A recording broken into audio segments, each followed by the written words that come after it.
literatura infanto-juvenil? Quer dizer, até os anos 70, o que a gente tinha de literatura infanto-juvenil nesse país? Monteiro Lobato. E por muito tempo, só Monteiro Lobato. Quer dizer, existem esforços, mas não são, não são livros que circulem até hoje. Então, o que aconteceu no início dos anos 70? Se não me engano, em 1970 mesmo. Aquele ano glorioso, de Copa, de tudo, de ditadura, né? Colocou bonito. Lançaram 2 coleções ao mesmo tempo. E 2 coleções de distribuição nacional, de grandes tiragens. Uma coleção que era dos discos, dos livrinhos e disquinhos de Walt Disney, que até hoje em dia acho que sai com fita, né? Daqui a pouco vai sair com CD. Eram os disquinhos acompanhados de um livro com as ilustrações que eram mais ou menos as ilustrações dos desenhos animados quando esses existiam a respeito de cada história. E lançaram também uma outra coleção que se chamava Revista Recreio, que tinha como origem ninguém menos que Ruth Rocha, Ana Maria Machado, o Joel Rufino e Silvio Ortoff, que surgiu de uma pesquisa muito interessante. Descobriram que existia um público consumidor infanto-juvenil e resolveram fazer uma revista dedicada a esse público, porque não existia quase nada para eles. E aí falaram, como é que a gente vai fazer isso? Porque os autores que estão escrevendo aí não estão conseguindo agarrar esse público de jeito. Vamos fazer o seguinte, eles fizeram uma pesquisa nas universidades, provavelmente no eixo Rio-São Paulo, apenas, e levantaram os professores que os estudantes universitários adoravam, aqueles que os alunos curtiam a aula e convidaram para escrever. Alguns deles nunca tinham escrito nenhum conto, nenhuma história curta, nada para criança. Convidaram essas pessoas e essas pessoas começaram a escrever e estão escrevendo aí até hoje. E esse mercado de textos infanto-juvenis brasileiros, que hoje é enorme, e aí eu estou falando dos livros de qualidade literária, de qualidade gráfica, de plástica. Esses livros surgem no mesmo momento. E eu não consigo discriminar qual desses livros foi mais lido, nem qual desses livros foi mais importante. E aí eu reforço o que o Ricardo falou, quer dizer, a gente não pode ir contra, né, aquela reversão, reverter expectativas. Né? Quer dizer, num determinado momento, vamos deixar toda a indústria cultural americana se instalar aqui, porque já que estavam instalando indústria automobilística, não sei o que lá, vamos permitir que essas outras coisas entrem. E depois dizer que isso é horrível, que é horrível a gente gostar de ler. E aí eu vou emendar uma outra pergunta interessantíssima, que é horrível gostar de ler coisas do tipo Sabrina, Júlia, Bianca. Né? Vou emendar uma pergunta na outra, porque a revista Recreio e os disquinhos Walt Disney eram vendidas em banca de jornais, Sabrina, Júlia, Bianca, etc. também. A pergunta é assim, gostaríamos de saber como lidar com alunos viciados na leitura de Sabrina, Júlia, Bianca, etc. Nós temos problemas... Bom, tem uma outra pergunta. Nós temos problemas com alunos que somente se interessam por livros de nível inferior à sua escolaridade. Exemplos, alunos de 8ª série estão preferindo livros de 5ª e 6ª e nós, professores, podemos impedir isso? Alguém quer responder essa pergunta? Porque... Bom, vamos por partes. A gente está falando aqui sobre ideologia. E existe uma ideologia tanto em torno de dizer que Bianca, Júlia, Sabrina são ruins, quanto existe uma ideologia em torno de dizer que Bianca, Sabrina e Júlia são bons. Quer dizer, eu acho que são opções que devem ser feitas. Eu não estou aqui para dizer que é bom ou que é ruim. Pessoalmente tenho minha opinião a respeito disso, mas eu acho que cabe a cada um verificar em que está pensando quando diz que essa leitura é boa ou ruim. Quais são os conceitos de leitura que a gente tem, quais são os conceitos de leitor que a gente tem, para afirmar que a esse ou aquele texto são bons ou são ruins. Eu acho que mais importante do que classificar é saber exatamente por que a gente está classificando dessa ou daquela maneira. Tá? E viciado em leitura não é tão mal assim, né? A gente está falando sobre leitura o tempo inteiro. A gente recebeu aqui uma pergunta, que na verdade eu acho que não é uma pergunta, eu acho que é um poema. Eu acho que a pessoa que fez nem sabe que fez um poema. Professora do Maranhão, chamando por ajuda. Foi falado da preocupação com a leitura em todo o país. O governo tem mandado verbas para nossas escolas. O assunto do momento é educação. Mas no Nordeste, a realidade é bem outra. Professora do Maranhão, chamando por ajuda. Por trás deste assunto, não será apenas ideologia? O país são só alguns estados? Ou eu não entendi bem?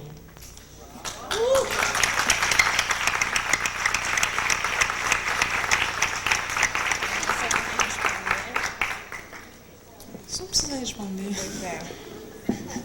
Eu, como neta de maranhense, prefiro nem responder. Também, você quer responder? Mais alguma pergunta? Esta aqui, ó. E esta Não, aqui. essa é a Mariana. Ah, tu tem mais? Aqui tem mais duas perguntas.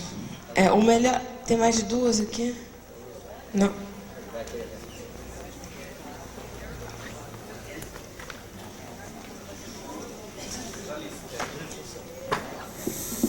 Gente, dá licença aqui de me meter no assunto. Uma pergunta aí não foi respondida. A respeito da... eu não sei quem fez. Se o professor de sexta poderia dar aos alunos de oitava o livro. Existe por trás disso também uma ideologia, e nós tratamos disso aqui no primeiro dia, que é a questão da indústria do livro. É a indústria do livro que está dizendo para vocês que este autor é de quinta série, que este autor é de quarta, que esse autor é de sexta. Então eu, como autor, né, já fui atomizado, tá, diversas vezes. Então eu sou o autor de quarta série com a Fada Enfadada e sou o autor de sétima série no Mágico Desinventor. Pelo amor de Deus, eu sou um organismo inteiro, tá? Magro, light, né? Mas inteiro, tá? Então eu acho essa pergunta assim, muito interessante, né? É claro que vem aquele porque é a tal da unanimidade, né? Quer dizer, nós somos todos unânimes, mas dentro de sala nós não estamos agindo assim, de acordo com o nosso silêncio. Então dê ao teu aluno sim o livro de terceira, deixa o teu aluno fazer o que ele quiser, né? Dê revistinha do Zéfiro, sei lá, fazer o que ele quiser, né? Liberdade, liberdade total, né? Porque é o seguinte, se eu não conseguir fazer com que o meu livro Fada Enfadada seja bom para o meu avô, ele não é bom para ninguém, né? Então é isso aí, eu achei muito pertinente a pergunta dessa professora dentro do ambiente que a gente está aqui hoje, tá?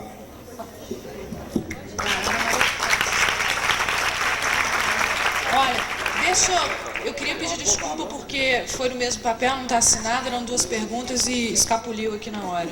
Mas eu queria também responder a isso, não falando da questão das faixas etárias, mas falando de uma questão de que livros ler. Eu tive uma experiência muito interessante esse ano, no final de julho, eu acho, no congresso de leitura que aconteceu em Campinas, no 10º Cole, em que eu sentei um dia, tinha um negócio interessante, leituras de sindicalista, uma coisa assim, eu falei, não, isso é muito estranho, eu vou ver o que é isso. Sentei e assisti o depoimento de um senhor que foi presidente do sindicato dos trabalhadores da construção civil de São Paulo entre 1957 e 1964. E eles fizeram um trabalho muito interessante. A maioria, pessoas que não tinham nenhum trânsito pela cultura letrada, que começaram a ler, só que, claro que naquela época existia marcadamente uma ideologia dentro do sindicato, e essas pessoas estavam lendo a literatura russa. Então, liam aqueles tijolos em doses homeopáticas de 5, 6 páginas por semana, em grupo, e aí foi se fazendo um trabalho durante muitos anos, e esse senhor tem retorno desse trabalho até hoje. Né? Daquelas coisas que a gente não se dá conta, de um incentivo à leitura dentro de um sindicato há tantos anos atrás. Só que ele aí fez uma reflexão: eu hoje faria diferente. Eu hoje não empurraria a goela abaixo daquele pessoal que carregava tijolo o dia inteiro, o que eu achava que eles tinham que ler, porque eu tinha conseguido ler um pouquinho antes deles, porque eu também carregava tijolo.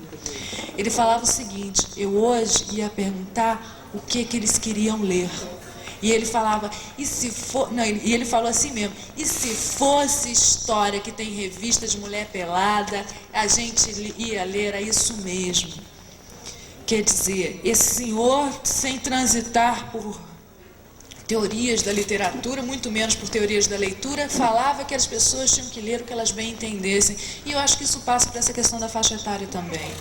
O aluno vai ler o texto que ele teve vontade, que o seduziu, que o título interessou, que a ilustração interessou, que ele gostou, que ele está a fim de ler.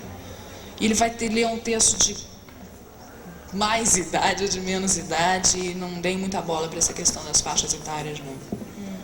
Não, ele tem uma para responder. Eu não tinha que responder não, mas tem uma aqui que eu gosto tanto, que bateu tanto com um gosto literário meu, que eu resolvi responder. Diz o seguinte: o melhor escritor brasileiro que já li, em minha opinião, foi o Campos de Carvalho, que escreveu A Lua Vem da Ásia, Vaca de Nariz Sutil, e tem mais algumas coisas. Por considerá-lo um excelente contador de histórias. Só que a gente por aqui não encontra livros dele, nem em Ribeirão Preto. Vocês o conhecem? Poderiam dizer algo sobre ele? É o seguinte: o Campos de Carvalho, você não encontrava até o ano passado livro dele em lugar nenhum, a não ser em sebo, tá certo? Em lugar nenhum, você podia ir correr à vontade. Mas a José Olimpo, né? Não foi José Olimpo, reeditou as obras completas dele num único livro, que saiu no final do ano passado. Então, eles reencontraram, ele também estava sumido, Campos de Carvalho, mas foi reencontrado em São Paulo, digamos, levando a vida de um livro no sebo, e está lá, vivo. Então ele deu opinião, pediu para não colocar a obra toda, excluiu uns 2 ou 3 livros dele, e o livro foi reeditado, tá certo? Tem Vaca de Nariz Sutil, tem esse A Lua Vem da Ásia, tem outro, não sei o que, Púcaro, uma coisa assim. Qual o nome, obra completa? Eu acho que é a obra completa de Campos de Carvalho. Acho que é isso, saiu pelo José Olimpo. E aí, vai lá no Zé, nosso jornaleiro, Zé Tavares, e obriga ele a trazer um aqui, tá certo? Campos de Carvalho está vivo, né? Tá certo? Eu gostei muito disso porque o meu encontro com a literatura passa um pouco pela Vaca de Nariz Sutil. E eu acho também interessante a pessoa falar que é um excelente contador de história, porque ele é muito, muito maldoso, no sentido que ele vai destruindo verdades que a gente tem mais ou menos estabelecidas. Se não me engano, na Lua Vem da Ásia, ele começa o livro assim: aos 18 anos, matei minha professora de lógica. Aí daí para diante, vocês imaginam o que acontece. Eu queria tem uma outra pergunta? Não, responde logo essas duas que já estão marcadas. Numa recente pesquisa, não é propriamente uma pergunta, seríssima, feita nos Estados Unidos, cientistas usando enormes computadores analógicos que simulam situações, buscando a tendência da história pelo provável comportamento dos seres humanos, chegaram à seguinte conclusão, entre outras: não fosse a queimada da biblioteca de Alexandria, o homem teria chegado à Lua no ano 500. Acho que merece uma reflexão. Não há dúvida. Só para completar essa ideia, tem Luiz Borges, que eu já citei aqui hoje, ele é meu autor preferido. E ele começa um texto dizendo o seguinte: queimar livros e construir fortificações é tarefa comum aos príncipes. Eu acho. E o príncipe é o título de Maquiavel, que formou essa visão de ideologia não como um conjunto que vai se formando lentamente como expressão cultural de uma comunidade, mas algo que você pode impor artificialmente. E é, basicamente, a voga hoje do conceito de ideologia. A outra pergunta é, essa ideologia, para mim, não é um conjunto de ideias, e sim falsas ideias. É esta a questão, são dois extremos, né? Que a classe dominante passa para a classe dominada, para que essa continue passiva. E a ideologia no livro didático, principalmente nos livros de português, são passadas em exercícios, em frases como quem espera sempre alcança, e os professores passam ideologia sem saber. Favor comentar. Eu comentaria isso no início. Não vamos cair na teoria conspiratória, lembrando que é possível você produzir também sentidos que, no entanto, serão absorvidos adiante. Mas a nossa capacidade de produzir desleituras não deve cessar, para que a necessidade de este organismo de produção de ideologia incorpore cada vez mais, isso sim, a sua própria contradição, e pelas brechas, pelas frestas do poder ideológico, nós conseguimos alguma coisa. Como? Em relação ao livro didático. Eu acho que essa questão posta aqui deveria ser posta aos alunos também. Diante de um livro didático, se não tivermos a opção de escolha por essas injunções do mercado, de que falou o Marco Túlio, nós podemos, ao menos, mostrá-las, desmontá-las como um brinquedo, que se expressa, em geral, por frases feitas. Até nós estamos comemorando aí o centenário do Barão de Tararé. Ele desconstruía essas frases feitas, e por que não adotar o Barão de Tararé para as crianças como livro didático?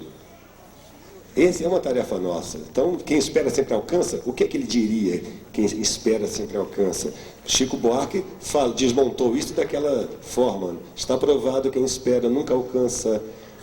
O Barão de Tararé dizia que depois da tempestade vem a ambulância. E outras que são geniais, né? Há algo no ar além dos aviões de carreira. É essa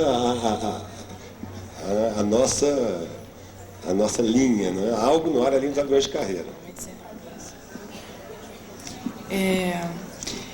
Eu queria lembrar que quando eu estabeleci que eu ia tratar aqui de ideologia como conjunto de ideias, eu fiz referência a formas duras e formas brandas de conceber essa questão. E particularmente, o meu discurso político, ele é dos mais duros, por isso eu fiz o exercício de trazer o mais brando. Né? Quer dizer, a ideia de que todos os discursos estão contaminados por ideologia vai nessa linha das falsas ideias, das ideias dos dominadores. É uma leitura nitidamente marxista da questão, mas existem outras maneiras.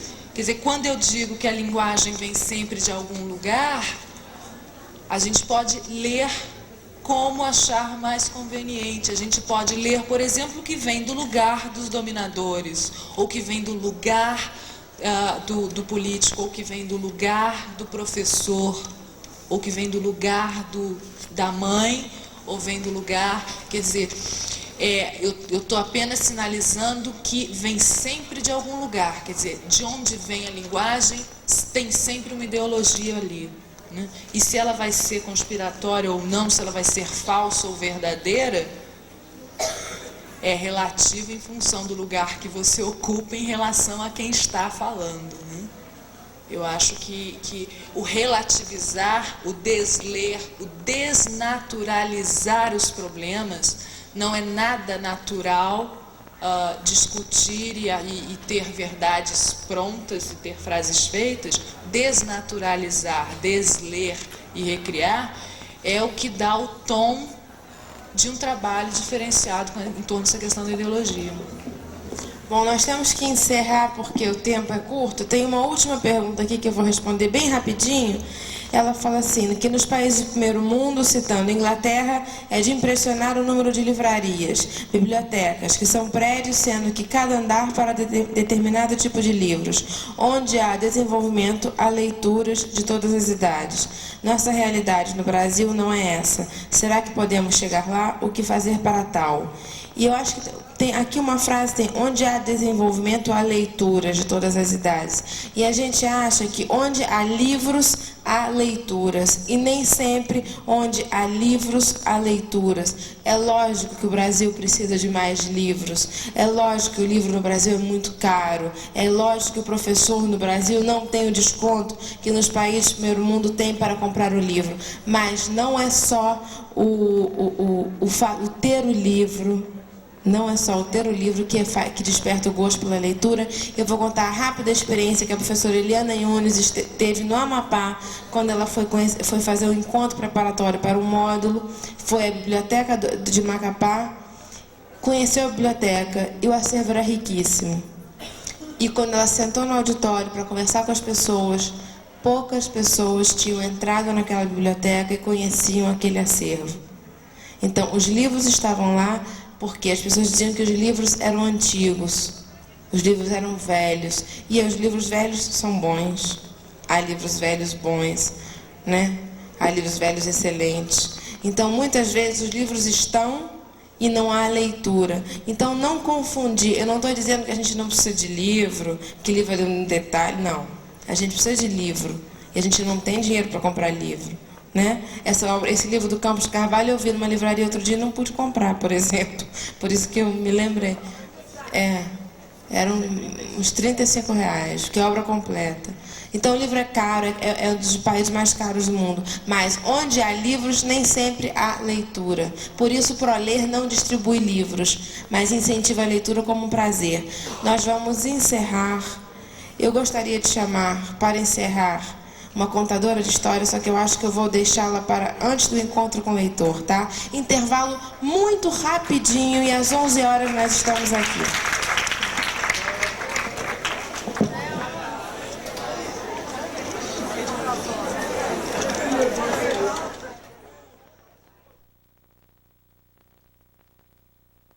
Tendo aqui, são importantíssimas para nós. Nós estamos nos enriquecendo com isso, mas ainda assim, algumas pessoas ficam lá fora conversando e isto atrapalha as pessoas que estão no auditório na parte mais de trás. Então, se alguém opta por ficar fora do auditório, que não conversem, que pelo menos permitam que os que estão dentro possam usufruir dos trabalhos. Infelizmente, gente, olha, ontem aconteceu, hoje está acontecendo barulho fora do auditório, perturbando o que se passa aqui dentro. Então, nós pedimos encarecidamente que isso não aconteça. Hoje, às 21 horas, nós temos a apresentação da peça de teatro Mandrágora, com o grupo de teatro Alfa 2, direção de Antônio Teodoro Grilo. Olha, isso também faz parte do ProLer, né? É uma outra leitura que nós vamos fazer vendo a peça na direção do Grilo. Ontem nós tivemos aqui um momento musical belíssimo com os Pequenos Cantores de Cássia. Foi pena que o auditório estava bem vazio, né? Só aqueles mais aficionados pela música que estavam aí presentes, acho que umas 60, 70 pessoas. Então, quer dizer, essa semana nós estamos aproveitando para estar muito em contato com a leitura. Vamos aproveitar de todos os momentos, né? Isso seria interessante. Fica o convite, então, para hoje, às 21 horas, Mandrágora, com o grupo Alfa 2. Obrigada.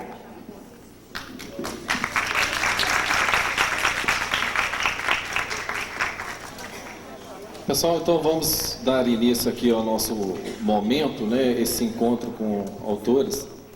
E isso é uma coisa muito importante para o escritor, porque não é sempre que a gente tem essa oportunidade de estar conversando com leitores ou com pessoas que irão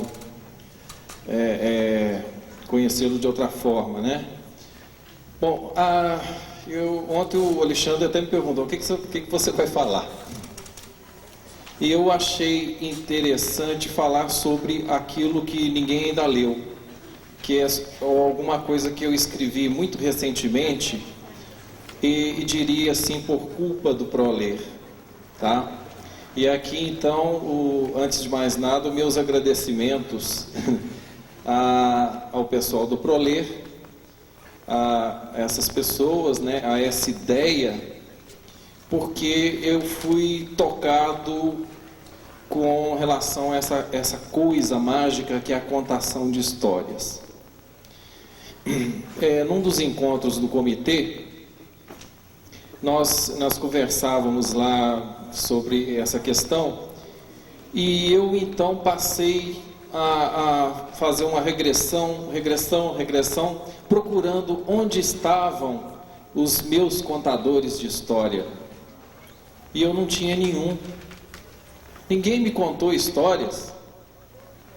E eu vi que isso fez falta, né? As pessoas perguntam como que esse autor surgiu. E eu descobri, lógico, o meu contador de história era mudo. Na verdade, era uma biblioteca. Eu nasci numa casa, eu cresci dentro de uma casa em que, diferentemente da grande maioria das casas, havia uma biblioteca muito grande, onde eu podia peregrinar, viajar, né? Por onde eu bem entendesse. Não havia essa censura. Você entrava pelo pé do pinto, saía pelo pé do pato, né? Quer dizer, você entrava por um livro, sei lá, uma enciclopédia qualquer, e saía lá pela frente. Então você olhava aquilo, descobria toda a magia da convivência com os livros. Mas contador de história eu não tive. Essa coisa, né? Quem foi mesmo que disse que o pai contava histórias sobre peixes que nasciam em árvore, né? Fazia parte do grupo, e depois eu fiquei pensando sobre isso.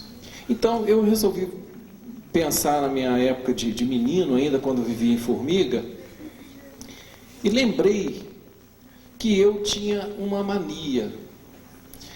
Morava em frente à minha casa, a casa lá na Carmela Dutra. Havia um casarão de uma senhora muito velha. Ela era extremamente velha e tinha uma empregada também velha, extremamente velha. Era, me parece, neta de escravos, tinha vivido em senzala. E eu tinha uma mania.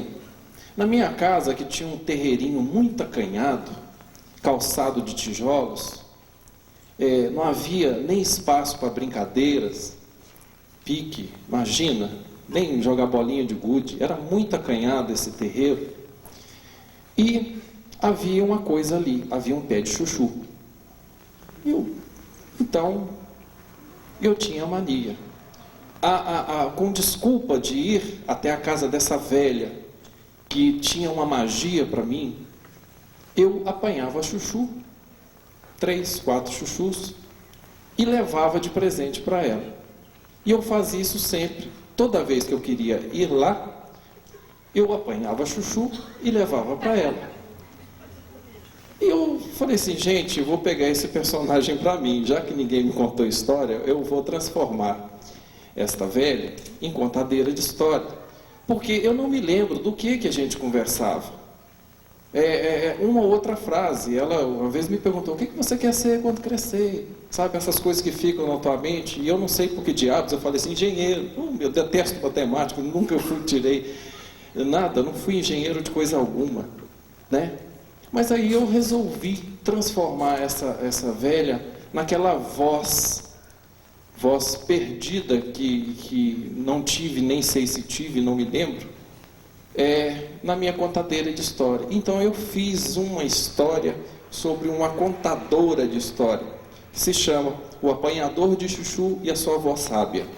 E terminei recentemente, neste intervalo em que o Proler foi proposto para Passos, até agora, recentemente, coisa de alguns dias, né, em que eu dei assim uma redação final. Então é uma história em que é exatamente a criança, essa velha, dá vazão à fantasia desse menino. Se ele cisma que aquele portão de ferro que eu tinha que abrir para entrar no casarão, que esse portão falava o nome das pessoas, anunciando a visita à velha que ficava na sua cadeira de balanço, né? O portão avisava, Luiz, e quando eu chegava, eu sou o Luiz, né? Ela sabia, oi Luiz, e o menino então cismava, como ela sabe? É porque o portão contou. E ele dizia para ela, olha, o seu portão fala. Ela fala. Então inventavam uma história sobre o portão falante.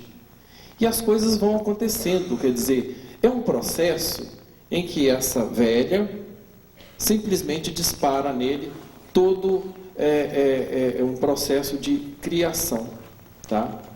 Porque é assim que eu entendo que ocorre essa inspiração do autor, né?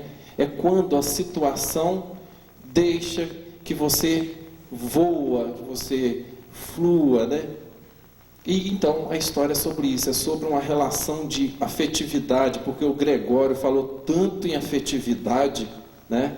Tanto em afetividade, que eu fiquei assim, meio enternecido com aquilo e fui buscar lá no meu passado uma pessoa que não era minha avó, não era nada, mas e eu até hoje não sei por que eu levava para ela uma coisa tão sem graça que era o chuchu, né? E ela transformava em coisas boas, né? Porque devia ser uma conversa gostosa, apesar de não lembrar de nada, né? Porque eu tinha essa mania de levar chuchu para essa velha. Então eu busquei lá atrás desse personagem. Bom, isso é só para dar início à nossa fala e depois a gente vai bater um papo sobre outras coisas.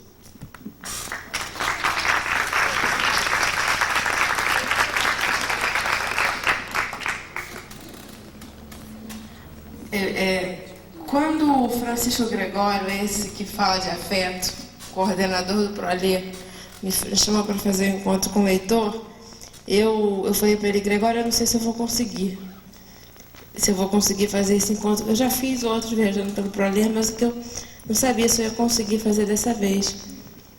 E aí ontem na minha oficina, e até ontem eu estava em dúvida, que eu não sabia se eu ia conseguir chegar aqui e falar. Até porque eu não me considero escritora, até porque eu fico aliviada porque o nome é Encontro com o Leitor, então de repente eu estou aqui como leitora e não como escritora, até porque eu acho que em cima do nome escritor a gente mitifica muita coisa, até porque se eu for escritora, que eu acho que eu não sou, eu sou uma pessoa igual a todo mundo, então é complicado para mim fazer um encontro com o leitor, a menos que eu venha falar como leitora. Mas aí ontem na minha oficina, cada um escolheu um nome secreto. E aí teve um que não quis escolher um nome. E o nome que ele escolheu era Pula Eu. E aí, porque ele falou que não queria nome para ele. Pula Eu. Então o nome dele virou Pula Eu. Depois ele mudou e arranjou um sobrenome, que era Responsabilidade. E aí ele virou Pula Eu, Responsabilidade. E eu que estava querendo ficar no Pula Eu, percebi que não, eu vou querer ser responsabilidade, e vou querer criar coragem para vir falar aqui no Encontro com o Leitor. Porque é muito difícil para mim falar no Encontro com o Leitor, porque aqui eu não estou falando dali de trás, eu não estou falando em nome do Proler, eu não estou falando sobre a leitura, sobre os conceitos de leitura do Proler, estou falando sobre a Gisela. E sobre aquele outro nome secreto que o pessoal da minha oficina sabe qual é. E é muito difícil falar sobre você mesmo assim, porque escrever é muito difícil, né? E eu que não me considero escritora, porque eu tenho um livro só publicado, tem outro livro que vai sair agora, mas que ainda está inédito, e estou escrevendo um terceiro livro desesperadamente, que também também tá, que eu sou uma escritora mais ou menos contratada por uma editora que se chama Relume do Mará. Então, mas por enquanto eu sou autora de um só livro. Então eu não me considero uma escritora. Eu me considero uma pessoa que escreve desesperadamente. Que escreve porque não sabe por que escreve. Porque eu preciso escrever. Aí eu fiquei pensando antes, né? E por que eu preciso escrever tanto, né? Por que durante ontem, assistindo o coral que foi lindo, eu vi assim, esse coral é uma palavra, esse coral é a palavra amor. E a partir da palavra amor, me ocorreu uma outra frase para o livro que eu estou escrevendo agora. E por que isso? E por que quando eu cheguei no quarto eu tive que escrever aquela frase? Por que eu escrevo tão desesperadamente? E eu acho que eu nem sou uma escritora, porque eu não tenho uma obra, eu não tenho nada. E eu acho que um escritor, para mim um escritor é uma coisa tão distante, sabe? Um poeta, uma coisa está tão longe de mim. Mas eu fico, então por que eu escrevo? Por quê? Aí eu pensei, eu escrevo porque eu só sei fazer isso. Porque eu acho que eu nasci para fazer isso. E uma vez eu vi um escritor que não lembro mais quem era, que foi no encontro, que eram vários escritores falando, e vários falando sobre o ato de escrever. E eu não lembro qual deles, mas um falou assim: eu escrevo para me salvar. Eu escrevo estendendo as mãos. E aí, por isso é difícil para mim falar sobre escrever, falar sobre encontro com o leitor. E eu passo a palavra.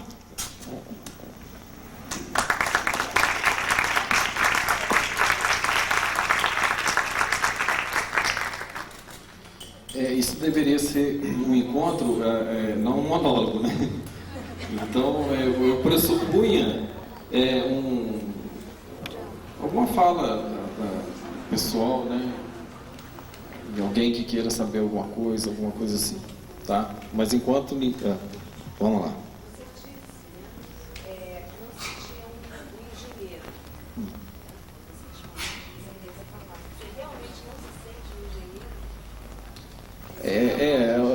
Lato sensu, né, como se diz. Eu passei essa engenharia minha que você está... Deixa eu só aproveitar. O mágico, o desinventor, não é um desengenheiro? Um desengenheiro. Aí, ótimo, muito obrigado. Fui salvo pelo Alexandre.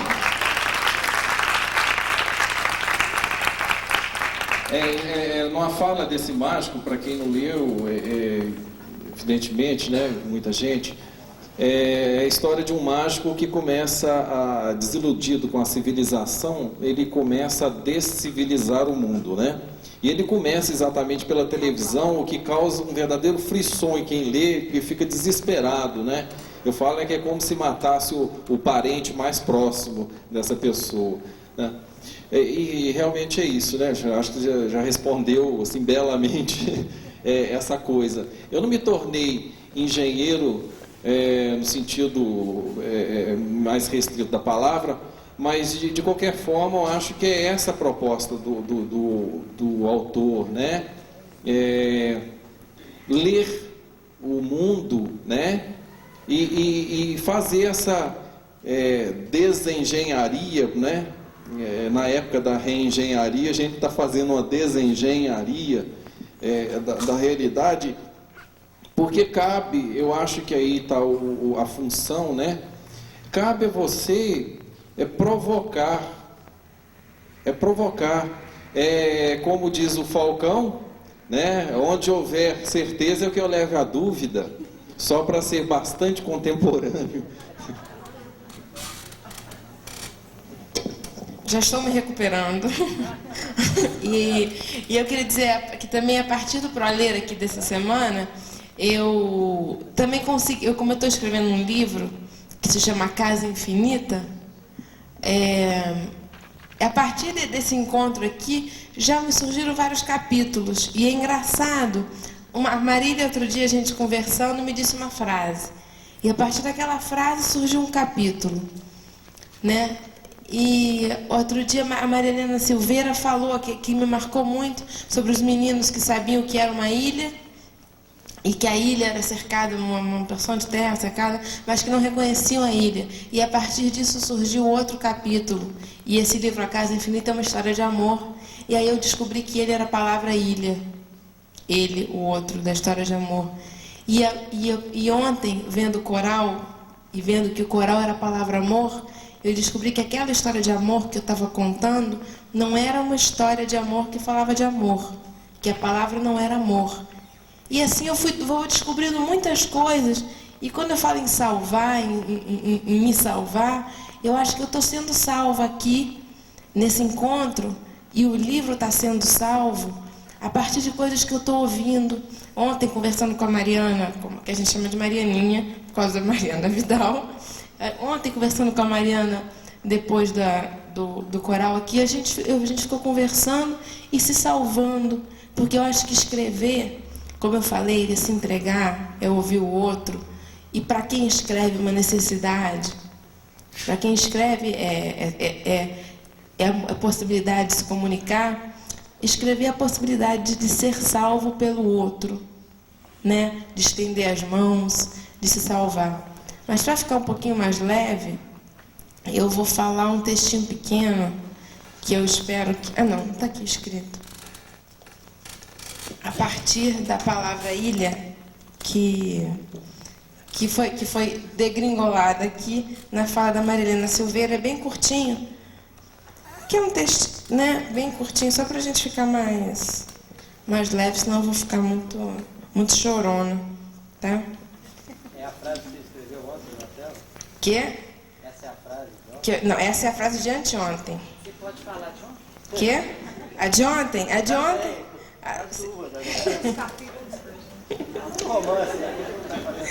Porque a Maria Helena Silveira, para quem não estava, contou a experiência dos meninos da favela que sabiam que ilha era uma porção de terra cercada de água por todos os lados, mas que ao ver uma ilha não reconheciam o que era uma ilha, né? E eu estou contando na Casa Infinita, esse livro, uma história de amor. E aí eu descobri que ele, o outro da história de amor, pertencia à geração dos que aprendem o que é uma ilha, mas que não sabem reconhecer o que é uma ilha. Bem curtinho, tá? Ele descendia de outra linhagem. Ele pertencia àquela geração dos que, em vez de apreenderem as coisas a partir das próprias coisas, aprendiam-nas com realidade. A geração dos que aprendem com a devida correção o que lhes é ensinado. Que a água é uma substância incolor, inodora e insípida, que matéria é tudo aquilo que possui forma e extensão, e que uma ilha é uma porção de terra cercada de água por todos os lados. Mas ela é da geração que, quando vê uma ilha, seja do alto de uma montanha, a bordo de um avião ou ao longe de um navio, não a reconhece, porque nunca aprendeu as funções do ser de uma ilha, porque nunca aprendeu que as águas têm cores e sabores diferentes, que variam de acordo com quem as bebe ou com quem se banha nelas, e porque é uma geração que não sabe que matéria é tudo aquilo que possui forma, sem extensão, ou vice-versa, ou ainda uma terceira coisa. E o mais grave de tudo é que ele era a palavra ilha.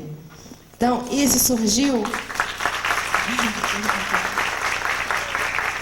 Eu estou falando isso até que é o processo de criação. Como é que vai surgindo? Alguém fala uma coisa, outro dia a Marília contando uma história dela, que ela falou assim, aí eu não me pertencia e o mundo não me pertencia, né? E aí surgiu outro capítulo, a partir de uma frasezinha que ela me disse. Eu não sei se com você funciona assim. Isso até uma pergunta.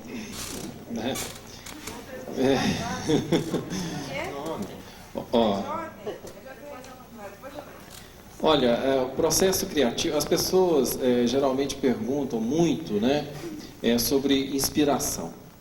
Como é que é a inspiração? Você está assim e de repente baixa a pombagira em você e você vai para a máquina, né? E é uma coisa que eu penso bastante sobre isso. Em primeiro lugar, a gente precisa realmente de ambiência não só para ler, mas para criar, né?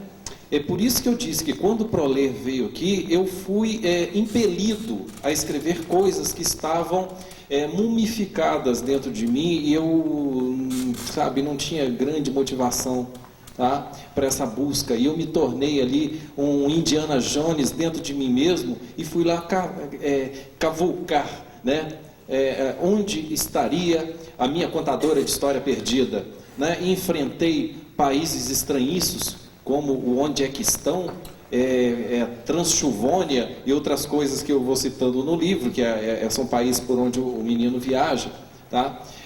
Para descobrir onde que estava isso. Então, o processo criativo depende também de uma ambiência criativa, tá? O autor ele precisa ter muitas portas abertas ao mundo para receber informações. É o processo de input, né? Se você tem muito, você pode colocar muita coisa para fora. Se você não tem nada, você não vai dizer nada. Você vai ser um espaço vazio, né? Um espaço vazio. Agora, as coisas acontecem com o autor de formas, às vezes, até meio curiosas. Eu havia me mudado com a Arlete para Varginha e estava numa quebradeira dos diabos, né? Estava precisando de dinheiro e eu, gente, onde que eu vou arrumar dinheiro? E precisava. E eu liguei para a editora para ver se conseguia algum lá, né? Com a FTD.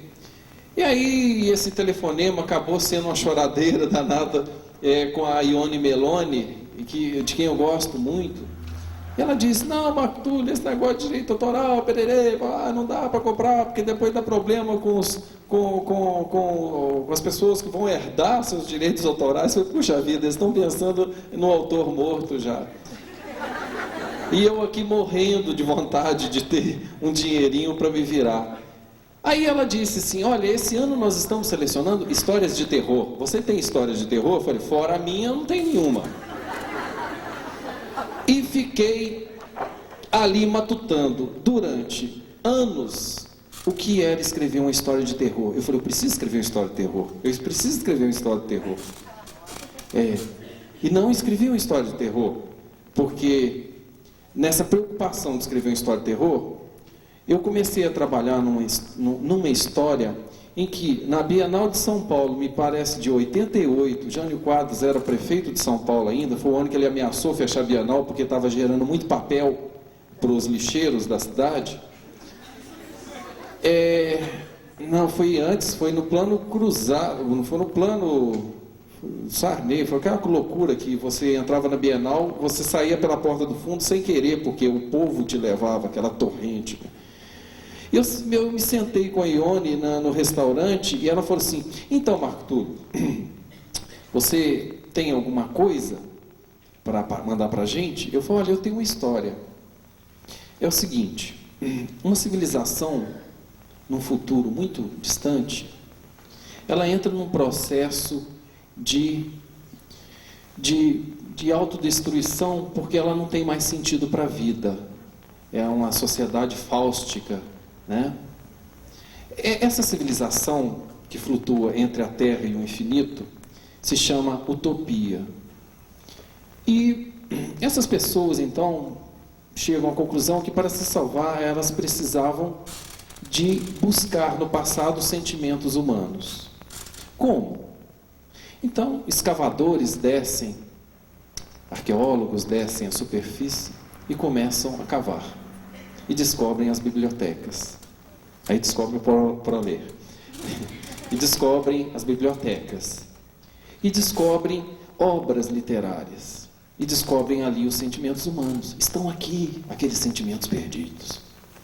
E eles inventam o quê? Um parque de diversão chamado inferno. As pessoas, então, a civilização, para se salvar, reinventou o inferno. E o que era o inferno? Através da tecnologia, viajavam dentro das obras literárias, mas viajavam mesmo.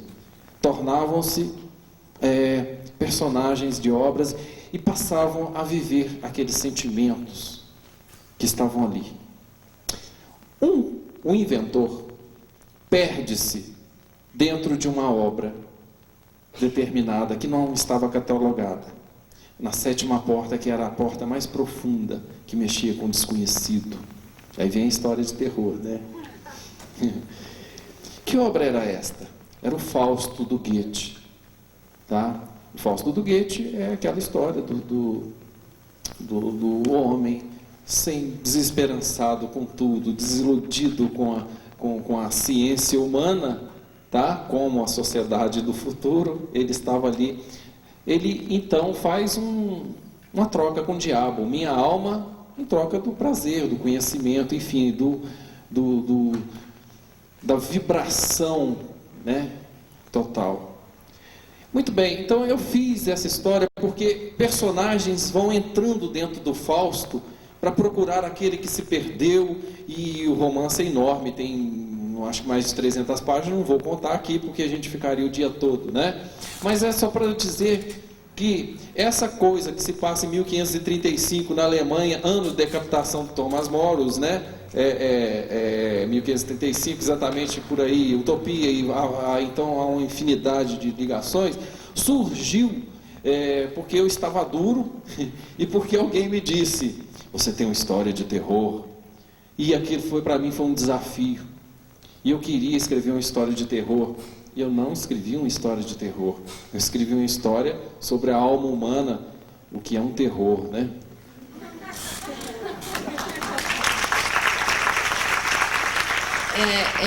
É engraçado isso que ele falou, que ele queria escrever uma história de terror, mas ele acabou não escrevendo, porque acho que isso é uma coisa que acontece muito. Você quer escrever uma história de alguma coisa e você começa a escrever, a história acaba virando outra coisa.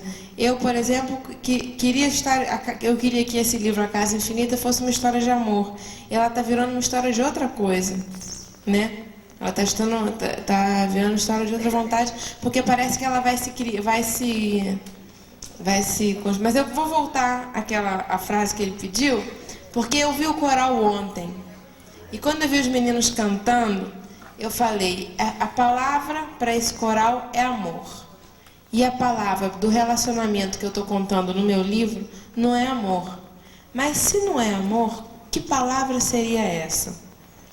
E aí surgiu um capítulo curtinho, assim, né? Que é assim: e se não era amor, que palavra seria?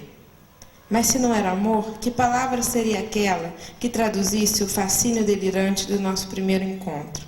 Daquela primeira troca de olhares que nos desatinava, nos tirava do chão e do ar e mergulhávamos noutros tempos.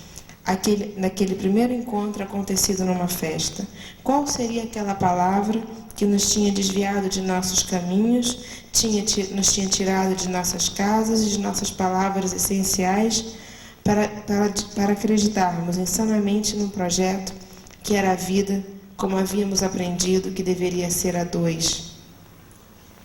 Na crença de que o amor, palavra que pronunciávamos erroneamente, não terminava nunca, e para finalmente lançarmos no abismo de uma pesada ideia, a ideias que têm peso e substância. Porque no mundo nos haviam ensinado, existe uma palavra que se chama amor, com a qual, mais cedo ou mais tarde, um dia na vida nos deparamos. A palavra não era amor, a palavra era vontade de viver um grande amor, de acreditar que na vida existem sonhos, de mergulhar num desatino, de lançar-se no abismo do desconhecido e de transformar a vida num ato mais sublime, menos cotidiano, menos corriqueiramente miserável. Então surgiu a partir... Obrigada. Surgiu a partir de ontem assistindo um coral. E eu estou contando esses trechinhos, esses capítulozinhos, porque é assim que vai surgindo, né? É assim que a gente vai escrevendo. Eu queria falar duas coisas que eu anotei aqui, que, a partir do que você falou, de aproximar-se da vida. Né? Uma vez eu vi o Jorge Amado falando assim, para quem quer escrever, é importante ler os livros. Mas que é fundamental, ele dizia assim, aproximar-se das pessoas. Com aquele sotaque baiano, cheguem perto das pessoas, vejam onde as pessoas estão, o que elas sentem, cheguem no coração da vida, porque a gente escreve com o nosso coração, é da nossa entranha que sai o que a gente escreve, não é dos livros. Ele diz, os livros são fundamentais, a gente tem que saber A gente tem que ler os livros para poder escrever, até, né? Mas para escrever literatura, fazer literatura, é aproximar-se da vida, no que a vida tem de mais humano, de mais entranha, de mais visceral. E outra é a inspiração, que a gente... inspiração não existe, transpiração, 10% de inspiração, 90% de transpiração, 5% de piração, tem essas coisas, essas teorias todas. E eu acredito em inspiração, sim, e acredito em coisas que inspirem, sim. Até porque esse livro que eu estou escrevendo, A Casa Infinita, o que me inspirou foi uma música. Uma música que eu recomendo que vocês ouçam, que é uma música muito boba. Não vou falar aqui de Wagner, de Vivaldi, nem nada. É uma música da Marisa Monte, que está no livro novo, no disco novo dela, chamada Na Estrada. E que tem uma frase que ela diz... Como é que é a frase? Ela vem e ninguém mais bela vem em minha direção. E essa frase me inspirou. E eu botava a música várias vezes seguidas para poder escrever aquele capítulo que falava da Casa Infinita. E ela virou a casa. Então eu acho que inspiração existe sim. E existem momentos de inspiração sim, para mim. E eu escrevo em momentos de inspiração. E é por isso que o pessoal da equipe está até preocupado comigo, que eu não vou almoçar, que eu não vou jantar, que eu fico no quarto até 1h30 escrevendo. Porque eu estou num momento que eu tenho que aproveitar esse momento. Depois eu posso passar 2 anos sem escrever nada, né? Lógico que, como que Baudelaire dizia, eu quero que quando a inspiração venha, me encontre trabalhando. Mas a inspiração vem, então ela existe. Era isso.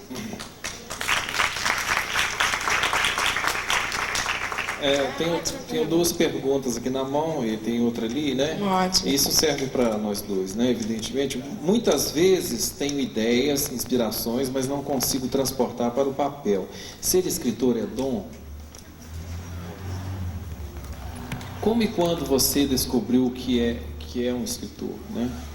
E, inclusive, recomendando que essa pergunta fique amanhã para o pessoal, tá? Eli José e o Alexandre.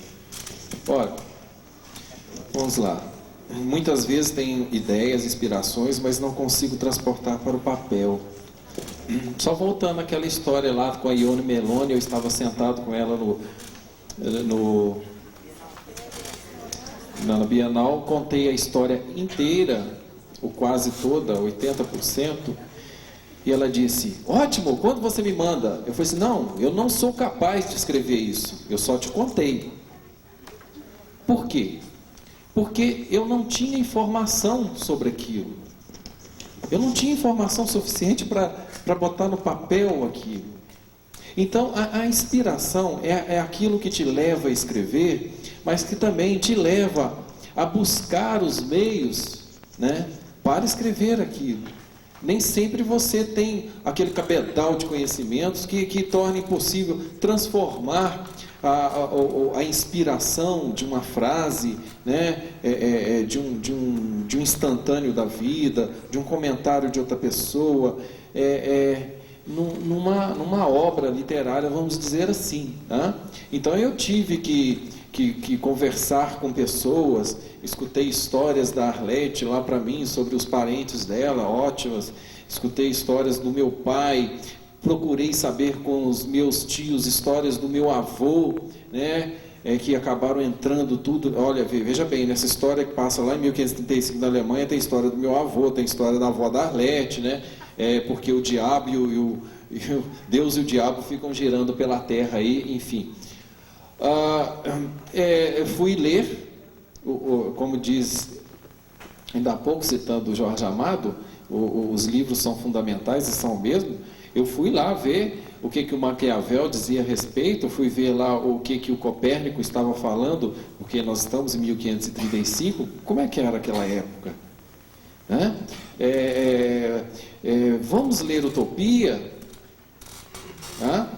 Tenho que ler Utopia, reler, Elogios à Loucura, enfim, a gente tem que buscar beber de todas as fontes. Então, quando a inspiração bater, lembre-se até de uma brincadeirinha. Um tio me fez quando eu era pequeno. Eu cheguei na fazenda, ele perguntou: você já viu o cachorro do rabo para frente? Aí Eu não. Ele falou assim, ora, mas só existe cachorro do rabo para frente, do rabo para trás não tem cachorro. O cachorro termina no rabo. Então, o que falta é olhar a inspiração, sabe? E saber onde que acaba o rabo da inspiração, até onde que vai essa inspiração, e saber se ela te traz informação também, quais são as partes dessa inspiração, para que você possa escrever. Aí, a hora que você descobrir o tamanho da inspiração, ela então vai te permitir colocar no papel, tá? E escrever também não é um ato instantâneo, a gente reescreve a vida toda. O Fausto passou, aliás, o Goethe passou escrevendo o Fausto, e o Fausto passou reescrevendo o Goethe, né? 60 anos, tá? Tanto que no final ele falou assim, já não entendo mais nada, né? E aí foi morrer, né? Bom, e quando você descobriu que era um escritor, eu descobri muito recentemente, quando as pessoas começaram a insistir comigo sobre isso, né? Porque aconteceu o seguinte, eu tinha uns 9 anos de idade, né? Vivia lá no meio da biblioteca do meu pai, lá em Formiga, e um dia eu ganhei um jogo de xadrez.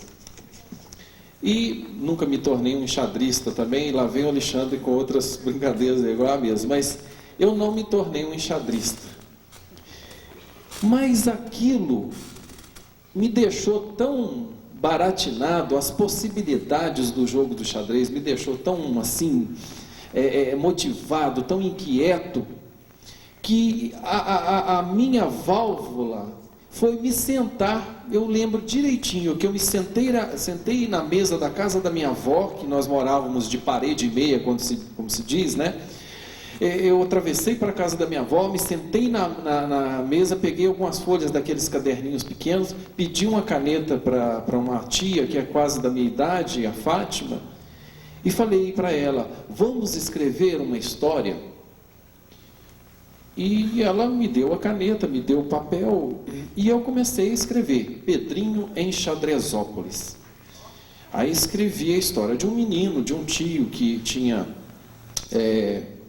que era químico e trabalhava numa fórmula, e esse menino então entra no laboratório do tio, toma a fórmula, diminui de tamanho e sai andando pela casa. Aí ele encontra o jogo de xadrez. Ele encontra o jogo de xadrez, sobe no tabuleiro, aí as peças vêm explicar para ele como é que funciona aquele mundo. Então eu estava fazendo, para usar um termo que está sendo aqui, né, usado, uma releitura da minha aprendizagem do xadrez e tal. Ora, muitos anos depois, esse negócio se perdeu, foi dado para Jalcira Valadão. Tem gente de Formiga aí, né, que conheceu a Jalcira Valadão.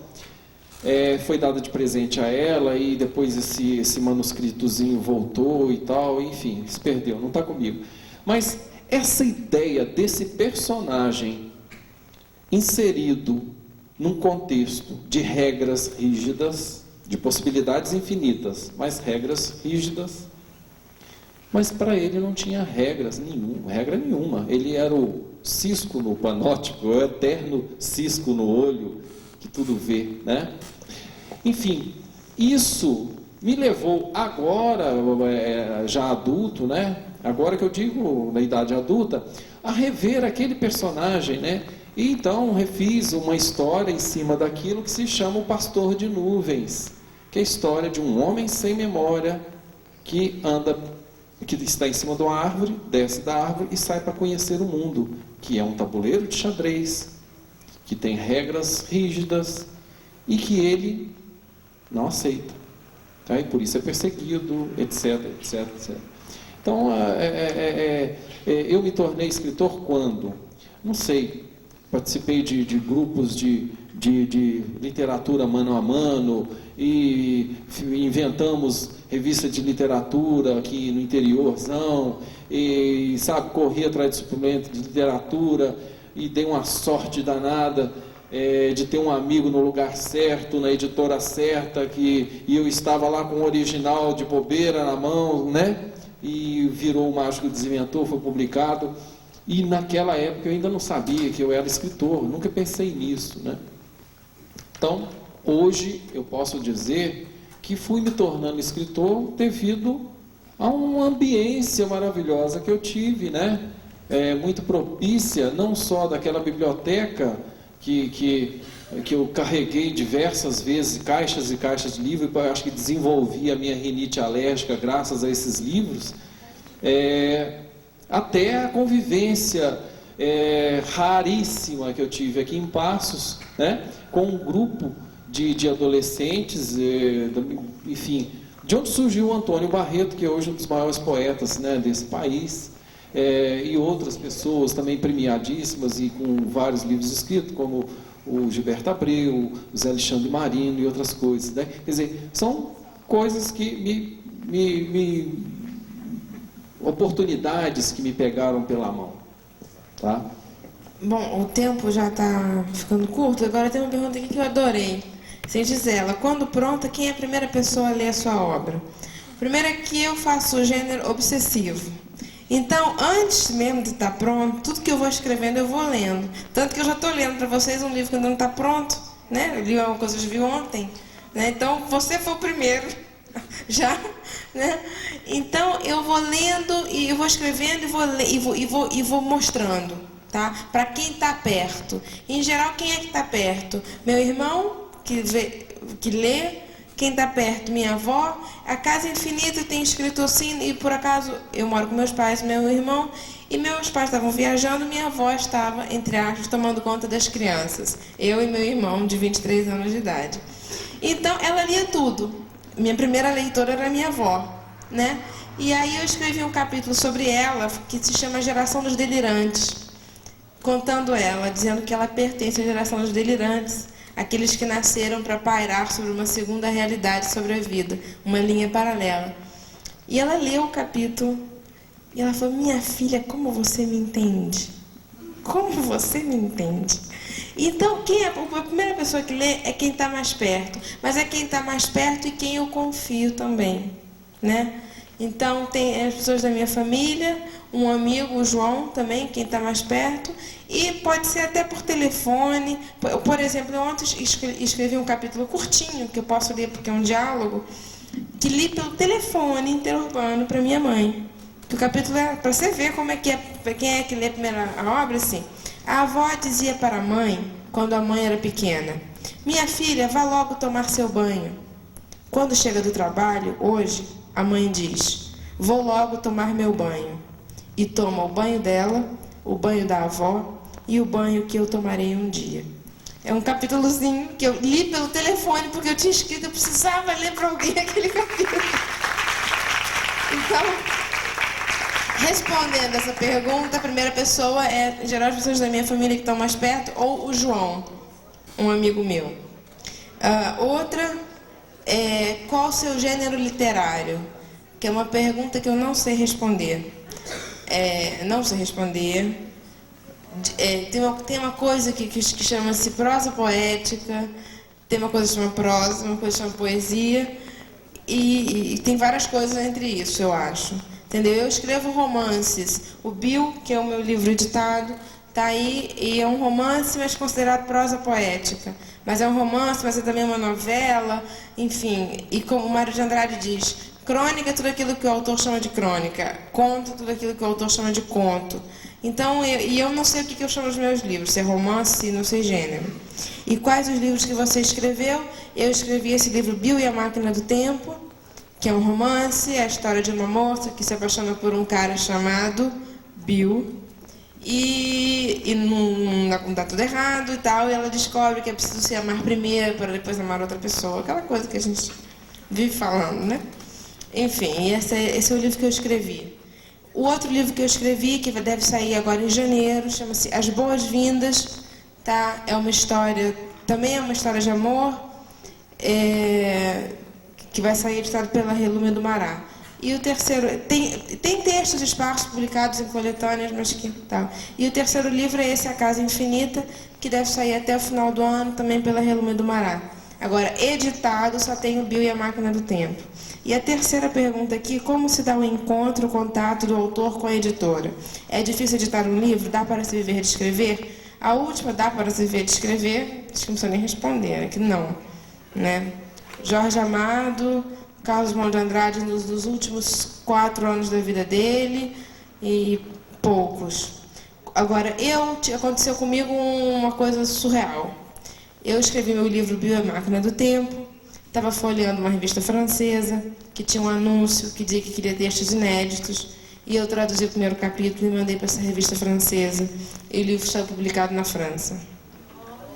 E aí, palmas porque foi publicado na França. É engraçado porque a gente passa a ser mais valorizado porque foi publicado na França. E eu jamais teria sido publicado no Brasil se meu livro não tivesse sido publicado na França. Então, o contato com o editor, com um jovem que escreve, o contato com o editor é péssimo. Primeiro porque as editoras precisam de dinheiro. A gente tem que reconhecer isso. A editora é uma empresa, é uma indústria, e Maria Helena Silveira falou muito bem sobre isso. Segundo, porque não se lê. E terceiro, porque se é jovem e desconhecido. Então, quando meu livro está publicado na França, imaginem que notícia de jornal. Brasileira desconhecida publica livro na França. Né? Paris, França, primeiro mundo, tudo que nós queríamos ser e não somos, né? No nosso imaginário. Aquela coisa. E aí, fui procurada para ser lançada no Brasil. E o livro saiu no Brasil, e só por isso saiu no Brasil. Senão, não teria saído, estaria engavetado Bio e a Máquina do Tempo, estaria engavetado As Boas-Vindas, e a Casa Infinita ficaria também engavetada, até que algum dia, por algum acaso, por alguma sorte, tal. E uma outra que da Mariana, que eu vou só ler, tá? Que ela me pergunta, mas que é uma pergunta que eu concordo com ela, eu digo sim. Mas eu queria ler a pergunta da Marianinha, que trabalha no setor de publicação da Casa da Leitura. Quando eu falei em inspiração. Seria inspiração um ver além, através, o direito e o avesso do mundo? Um insight? Uma dimensão e universo paralelos que por momentos nos fazem ver um sentido, uma nova cronologia para o tempo, um tempo de coincidências, analogias e similitudes, um mundo fantástico que se revela e nos faz perceber que a intuição é de uma lógica cheia de ternura e esperteza. Isso escreveu a Marianinha aqui. E eu concordo com ela. Gente, vocês estão morrendo de fome? Então vamos embora, né? Tá, tchau. Obrigada, tchau e até amanhã. Não, aliás, até mais tarde nas oficinas. Amanhã, às 8 da manhã, em ponto, estaremos todos na escola onde estão sendo realizadas as oficinas.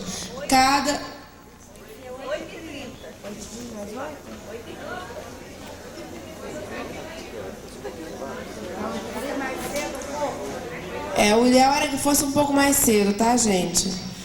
O ideal era que pudesse chegar às 8 horas, 8h15, porque nós temos muito trabalho para fazer amanhã e terminamos meio-dia e encerramos o módulo 0, tá? Então eu queria marcar, é possível às 8 da manhã para todos vocês? Então amanhã, às 8 da manhã, na escola, as oficinas, tá? Cada pessoa da sua oficina vai para a sala onde está realizando a sua oficina, tá? A turma vai se reunir, a turma de cada oficina vai normalmente, como se estivesse indo para a sua oficina, para a sua sala, tá? Vocês vão se reunir e vão fazer 2 coisas juntos. Vocês vão fazer um relatório. O que vai ter nesse relatório? Primeiro, a avaliação das atividades. O que vocês acharam do módulo, se vocês gostaram, se vocês não gostaram, o que mais gostaram, oficinas, espaço teórico, encontro com o leitor, sobre as atividades, que é a avaliação. Qual foi a opinião, desculpa que eu estou um pouco gripada, qual foi a avaliação de vocês do módulo 0 que aconteceu aqui, tá? Da oficina que vocês participaram e do trabalho da parte da manhã, do espaço teórico, das atividades em geral. Isso é uma coisa que vai constar no relatório. Número 1, avaliação. E número 2, propostas. O que vocês pretendem fazer a partir deste módulo 0? O grupo, a oficina, vai pretender continuar se reunindo para falar sobre leitura, para ler um texto junto, para quem trabalhou com imagem ver um filme junto, ou para quem não trabalhou com imagem, mas gostaria procurar as pessoas da oficina de imagem e falar sobre cinema, falar sobre televisão, falar sobre o trabalho que é feito de imagem? Então, primeiro, avaliação. Segundo, propostas. Essas propostas podem ser as mais variadas possíveis, como ocorrer à cabeça. Por exemplo, na minha turma, tem pessoas que, se eu não me engano, são de Itaú e propuseram: nós gostaríamos de nos encontrar com as outras pessoas de Itaú para lá começarmos a falar sobre leitura e fazer encontros periódicos sobre leitura. Propostas são coisas desse gênero, tá? Ou que é o grupo, que a oficina se reúna para fazer círculos de leitura mensais, quinzenais, semanais, tá? Esse relatório vai ser redigido em grupo e vai ser lido por uma pessoa que vocês vão eleger como representante da oficina, tá? Bom, às 8 da manhã vocês vão se encontrar para fazer avaliação e proposta, tá?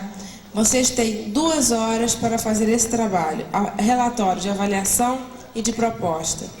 Às 10h15, na mesma escola, nós vamos montar ali na parte de baixo, onde é a cantina, uma mesa e uma plenária com cadeiras, tá? Para que ali sejam lidos os relatórios e a gente não perca tempo para o encerramento do módulo, tá?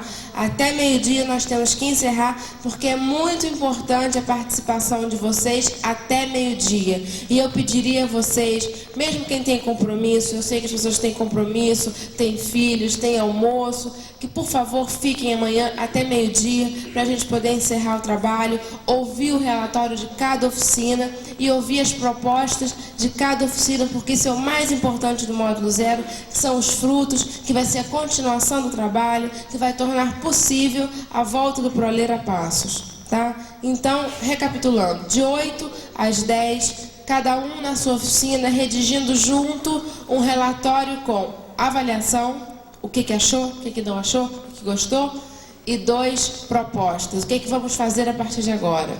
De 10 a 10h15, um intervalo rapidíssimo, e depois nós vamos todos descer ali onde é a cantina, vai estar montado uma plenária improvisada para a gente poder ouvir os relatórios de cada oficina. É importante que cada oficina eleja um representante para que leia o relatório para o auditório todo, que no caso vai ser ali embaixo na escola mesmo. Todos entenderam ou há alguma dúvida? Então amanhã de manhã ninguém vem para cá, né? Todos para a escola. Eu vou repetir o aviso mais tarde, tá? Porque o auditório ainda está um pouco vazio. De qualquer maneira, se vocês encontrarem alguém que não estava por aí... Alguma dúvida ali, não? Tá dando um tchau só. Então, de qualquer maneira, se vocês encontrarem alguém que não estava aqui, por favor, vocês expliquem para a pessoa que amanhã de manhã é lá, tá? Hoje eu não estou coordenando a mesa e eu queria convidar a Ana Cristina Mariane Passos do ProLer para coordenar a mesa de hoje. Ana Cristina, por favor.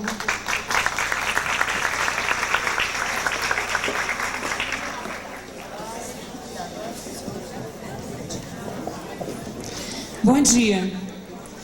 Eu gostaria de dar um aviso para o pessoal da oficina 9, é que hoje, durante o intervalo, eu gostaria que vocês se reunissem comigo aqui na coxinha, tá? Para fazermos um ensaio. Tá bom? Obrigada. Bom, gente, então eu passo a bola agora para a Ana Cristina, que é a coordenadora da mesa de hoje. Obrigada pela atenção.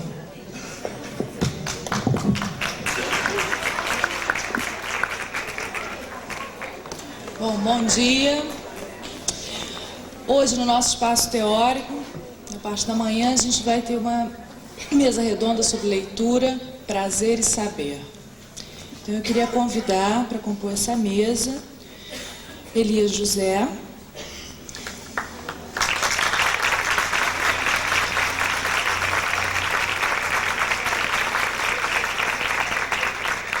Alexandre Brandão,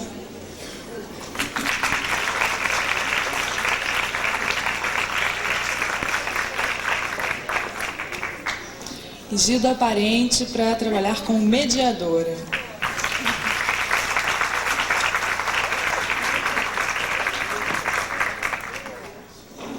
Agora eu vou pedir para eles mesmos se apresentarem, porque a gente conversou um pouquinho antes de iniciar, mas eu fico mais confortável deles dizerem o trabalho que desenvolvem, por onde andam e por que vieram falar sobre esse tema. Quem se habilita a começar isso? Gilda? Você se apresenta um pouquinho, pessoal? Eu?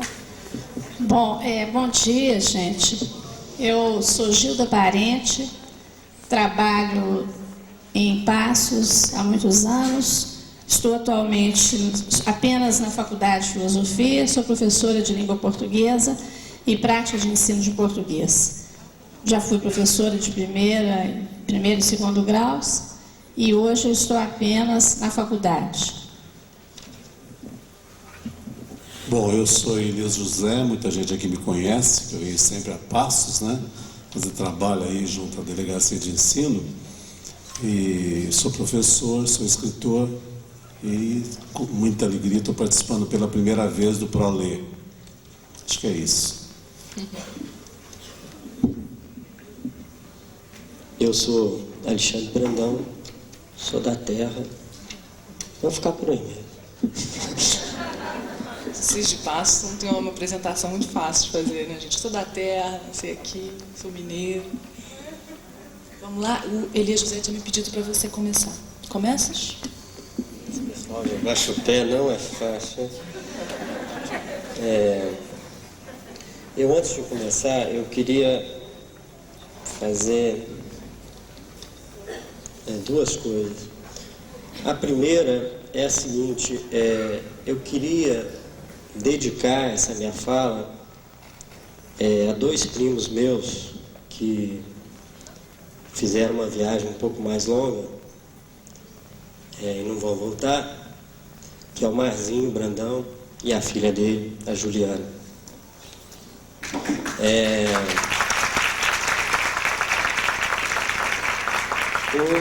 O segundo ponto é o seguinte, eu resolvi escrever um texto, né, sobre o que eu vou falar. Então eu vou preferir ler um pouco esse texto, porque eu acho que ele acaba tendo razão e uma lógica muito melhor do que se eu falar alguma coisa. Ô Babi, vê isso aqui.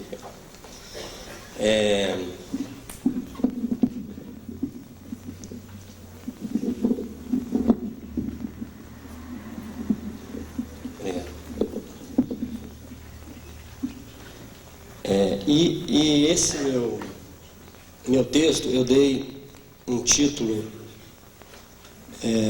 de O Espaço da Transgressão, mas talvez eu pudesse, à luz do que está acontecendo aqui, mudar o título dele para O Panótico Cego, ou alguma coisa parecida aí, aproveitando esse panótico que apareceu aí ontem. Então eu vou, antes de ler ainda o texto, eu queria lembrar duas poesias minhas que passam por isso que eu vou falar, e uma coisa que é um dito mais popular. Eu vou falar então essas três coisas um pouco antes. Uma primeira poesia, ela chama-se Looking for Others, e ela é assim: meu coração mineiro ante a poluição de São Paulo sente como quem traga traças a solidão sólida de correr avenidas adentro entre gigolôs e maníacos, procurando, looking for. Teu nome, outdoor, é lavanderia e sou a acidez da sida crua enquanto a rua espalha medo. Atravessá-la e socorrer-me ou paralisar nádegas pulmões? Meu coração mineiro, longe das montanhas, em desatino, treme como gelatina gelada, com o olhar cego, comendo com as mãos outras, others. Teu nome na disco é música e sou marginal, moda de viola, enquanto a rua espelha o meu medo. Atravessá-la e socorrer-me ou paralisar pés, rins. O segundo, não sei se uma poesia, mas digamos um fragmento poético, está nesse livro que eu estou lançando. E esse livro é de contos, mas tem 3 partes e cada uma delas se inicia com um pequeno poema, né? Uma pequena poesia. Então, eu também vou falar o escurecimento do material poetográfico. Imagine então que o fotógrafo cego buscasse retratar não o que não via, mas o que nunca existiu para a fotografia, um pensamento de escuridão ou uma saudade do amarelo. E por fim, o que é mais popular, é o famoso: o que os olhos não veem, o coração não sente. E agora eu vou para o meu espaço da transgressão. Em A Prova é um filme que eu não consegui me lembrar do diretor, mas é um filme australiano. Em A Prova, o personagem central é um fotógrafo cego. A fotografia é o meio que ele encontra de buscar nas pessoas mais próximas a confiança necessária para abrir um certo armário e tirar lá de dentro a foto fundamental, ligada ao seu passado sem contornos visíveis. Se o amigo escolhido agora descrever da foto segredo a mesma paisagem relatada anteriormente pela mãe do fotógrafo, realçando os mesmos detalhes, o cego terá os elos de sua vida reatados, gozando afinal o sabor da verdade mais pura. O que de fato ocorre, apesar do escolhido ter, em um primeiro momento, usando e abusando de sua capacidade de ver, traído o cego. Quem não vê, busca o concreto na intenção da voz. O silêncio é a sombra fria e o grito, o estouro de luz que queima. Nós que vemos podemos raciocinar sobre o escuro do cego, sem contudo conseguir apreender de fato como é possível a ele equilibrar-se nesse mundo de apelo visual sobretudo. Não queremos mais o telefone, mais o videofone, não mais o livro, mais o CD-ROM. A televisão, a publicidade, o cinema criam as imagens concretas que desenham o novo homem. Em seu livro sobre heróis e tumbas, Ernesto Sábato sugere que os cegos formam uma grande confraria, secreta, como devem ser todas as grandes confrarias, preparada para dominar o mundo. Há uma cegueira generalizada no novo romance de Saramago, que eu ainda não li só a respeito. Estamos assim diante de 3 exemplos mais ou menos recentes de expressões culturais alicerçadas na negação da imagem. O filme A Prova, os romances de Sábato e Saramago. Devo concluir que não queremos mais ver? Não é isso. A conclusão é menos óbvia. Buscamos ver com os nossos próprios olhos só como fazem os cegos, protegidos da concretude das imagens. Posso agora apiar do meu quase delírio. Digo então, só quando leio recupero minha visão, vejo com os olhos de cego. Lendo, recrio o mundo. Se o livro disser, por exemplo, fulana mora em sua casinha no pé da montanha, para mim, fulana terá olhos negros, sua casa terá 4 cômodos e a montanha será apenas uma grande pedra molhada de chuva. Creio também que a fulana terá bigodes. Esta imagem espectral ficará totalmente arraigada em mim. Nem mesmo mais tarde, quando a rede de televisão fizer a minissérie impondo o rosto de seda da atriz, a fulana, eu penso basicamente na Bruna Lombardi com Guimarães Rosa, né? E sem dizer que foi ruim o Grande Sertão, não é isso. Só estou dizendo do rosto num personagem que me parecia mais bruto. Dando-lhe como moradia uma casa gigantesca ao pé de uma encosta plantada de café, nem mesmo aí a imagem anterior, a tal espectral, inconclusa, portanto, irá desvanecer. Porque eu a construí. Eu e minhas impossibilidades. Eu e minhas paixões. Eu e o meu complemento. A leitura me permite reconquistar um lugar que me foi roubado da criação. Portanto, rasgo todas as regras da boa convivência, regado em salmoura inócua, e planto leis que só a mim interessam, apoiado em minha porção divina, e não de mero ditador. Se não houver no futuro mais livro, algum livro ainda haverá por aí. Só preciso dele para exercer essa transgressão não sanguinolenta, mas da qual morro, mato, renasço, evaporo, rastejo, adubo espinhos, apodreço, gozo. Quer dizer que eu não busco apenas a bela letra da canção reconfortante. Não fujo das garras infestadas de um homem encurralado. Pouco me importa, às vezes, o suicídio e o aborto. Sendo explícito, leio não somente para deliciar-me, ancorado no já conhecido. Quero novo que possa me incomodar. Livros, por exemplo, que eu os abandono em primeiro momento para reencontrá-los mais tarde. Exemplos: O Processo, de Kafka, A Peste, de Camus, A Fúria do Corpo, de João Gilberto Noll. Percebo que falo da leitura como falaria da escrita, colocando-as no mesmo degrau hierárquico da criação. Realmente é por aí.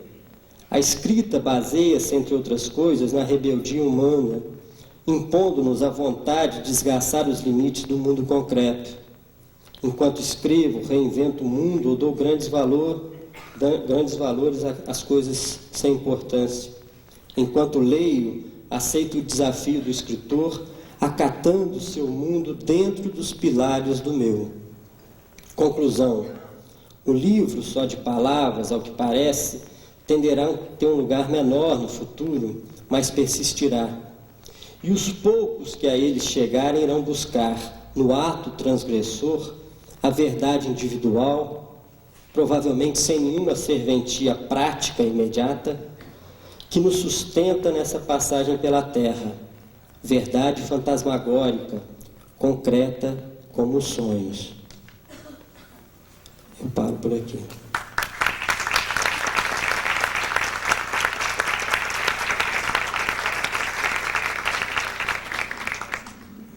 Passa a palavra, então, para Elis José. Bom, eu quero começar também, como Alexandre, antes de entrar no espaço teórico, que eu também vou ler o texto, porque quando a gente prepara um texto e não lê, a gente acaba fazendo outro texto e acaba fugindo, inclusive, do tema. Eu quero começar lendo 2 poemas, um meu e um de José Paulo Paes, que mais ou menos condensam o que eu penso da leitura, da poesia. Vamos começar pela poesia. São textos feitos para criança, mas eu acho que a literatura infantil bem feita, não estou dizendo que a minha seja bem feita, a literatura infantil bem feita, ela é literatura de todos, o que não é a mesma coisa da literatura do adulto, por causa do universo do adulto. Bom, o primeiro seria o convite do José Paulo Paes, que é um convite, então, que eu faço para vocês, para a gente entrar no universo da poesia. José Paulo Paes, em convite, diz o seguinte: poesia é brincar com palavras, como se brinca com bola, papagaio, peão. Só que bola, papagaio e peão, de tanto brincar, se gastam. As palavras não. Quanto mais se brinca com elas, mais novas ficam. Como a água do rio, que é sempre água nova. Como cada dia, que é sempre um novo dia. Vamos brincar de poesia? Então fica o convite. Obrigado. Agora eu que quero brincar de poesia, com um poema dizendo tem tudo a ver. Está no meu livro Segredinhos de Amor. A poesia tem tudo a ver com a tua dor e alegrias, com as cores, as formas, os cheiros, os sabores e a música do mundo. A poesia tem tudo a ver com o sorriso da criança, o diálogo dos namorados, as lágrimas diante da morte, os olhos pedindo pão.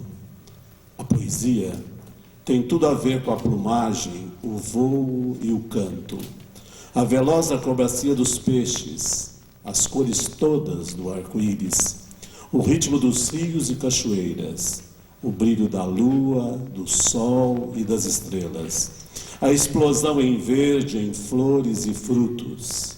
A poesia é só abrir os olhos e ver. Tem tudo a ver com tudo. Obrigado.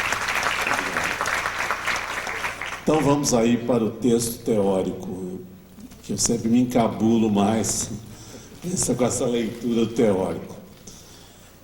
Bom, eu quero dar título ao meu texto de Os Saberes e os Sabores. Eu entrei dentro da proposta que me foi feita de leitura, prazer, saber e poder. Bom, vejamos para iniciar a minha fala os vários sentidos que a palavra prazer tem.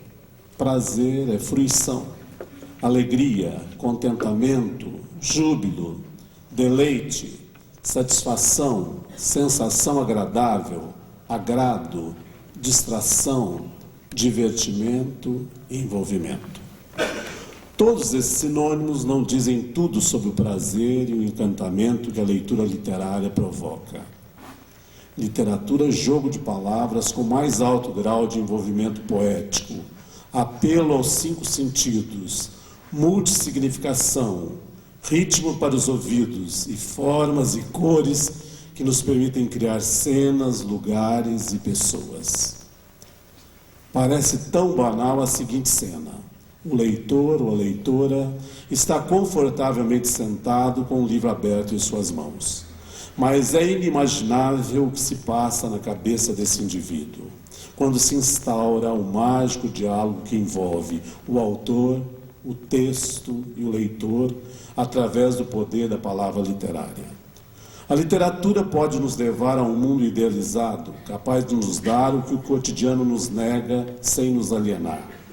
A literatura pode nos levar a conhecer pessoas, as personagens, que geram em nosso espírito simpatia ou antipatia, e possibilitam que o nosso eu se encontre e se reconheça ou se estranhe em outros eus. Esse processo de identificação ou de projeção já nos dá a medida psicológica do texto literário, que pode agir catarticamente sobre o caminho que nos leva à difícil viagem ao nosso interior.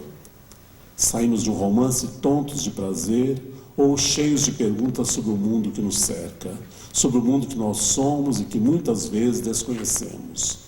O poema, através de seus enigmas e mistérios, através do lúdico e do novo que as imagens poéticas nos lançam, tanto pode nos permitir o puro prazer estético, a alegria e o deleite, como o prazer perturbador de nos tirar da mesmice e da mediocridade de nossas vidinhas. Somos capazes de sentir no texto os cheiros, os gostos, os sons, as cores e as formas do mundo quando tocados pela magia das palavras. Os bons leitores também são artistas, artistas recebedores, quase recriadores do texto lido. Cabe ao bom leitor completar o jogo, acrescentar sonhos aos sonhos, mistérios aos mistérios. Na soma de experiências entre o que vivi e a porção diferente de vida que o poema e a ficção me trazem, está o prazer do texto. Um prazer sensual, uma fruição. É diferente do prazer sexual, psicanalítico, provocado pela obra pornográfica. É mais a sensualidade implícita do texto bem criado, que pode atingir a pureza dos pequenos afetos ou a eletricidade da paixão erótica. Se não escrevo um texto com prazer, posso jogá-lo no lixo. O texto que não deu prazer ao seu leitor, não dará prazer ao seu leitor.